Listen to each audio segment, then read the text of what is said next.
In this video, I'm gonna show you how do I replace a hydraulic busted hose of a wheel loader. That's the hydraulic busted hose. The first thing that I do is flatten the bucket of the wheel loader to the ground. Next, I put an oil catch pan under the hydraulic oil leak. The next, I'm gonna show you my PPEs I wear before executing any job. Next, we'll put a wheel chuck to the tire. Next, I'm showing you the 3-point contact in climbing an equipment. And then, double checking the applied parking brake. Then, removing the key of the equipment for safety. Next, we're gonna disconnect the electrical to the battery. We're gonna shut off the main relay.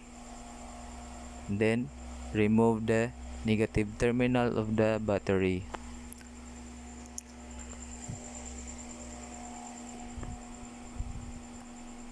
And then close the battery compartment, lock it by the Bluetooth padlock.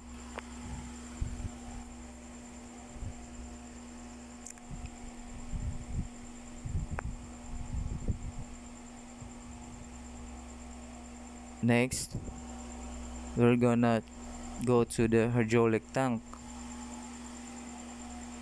for the release of the hydraulic tank pressure.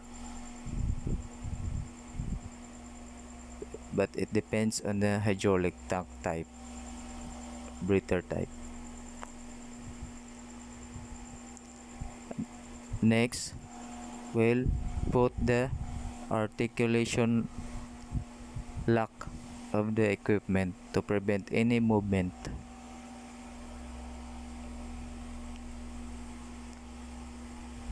Next, we'll use the appropriate tool for the job, securing the oil catch pan under the leaking part. Then remove the fittings of the leaking hydraulic hose.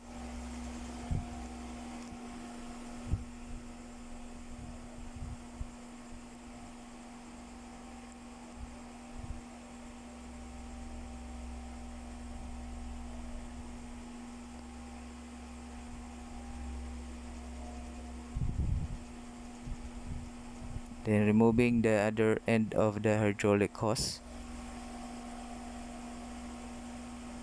Putting a plug to the hydraulic cylinder to prevent any debris to enter to the system. Then discharging the remaining hydraulic oil to the hydraulic hose.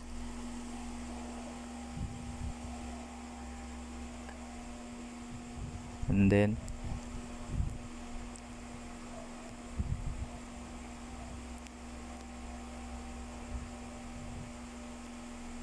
the next is pretending that this is a new hydraulic hose. Before installing, spray it with a pressurized air to remove any debris on fabrication, and then cleaning the fittings of the hydraulic hose. So I'm putting back the hydraulic hose, cleaning up the cylinder hole, then installing the hydraulic hose end to end, tightening of the fittings or flange,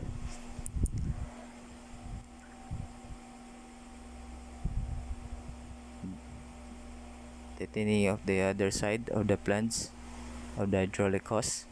And then we're gonna go to the hydraulic tank again for the leveling of hydraulic oil.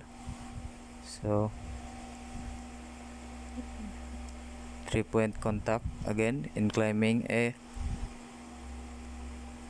an equipment. So we're gonna refill the tank to the level.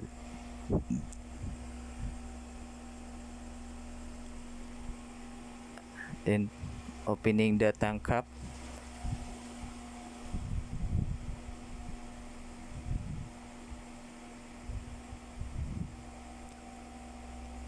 Then refilling the hydraulic oil to the tank and checking the level of the hydraulic oil, and then connecting again the battery connection, first removing the Bluetooth padlock,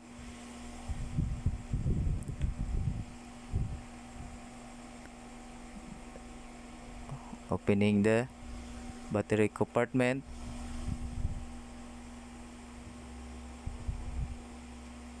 then installing back the negative terminal of the battery, then opening the main relay of the battery and closing back the battery compartment. The next, we're gonna run the engine to make the hydraulic oil circulate to the system.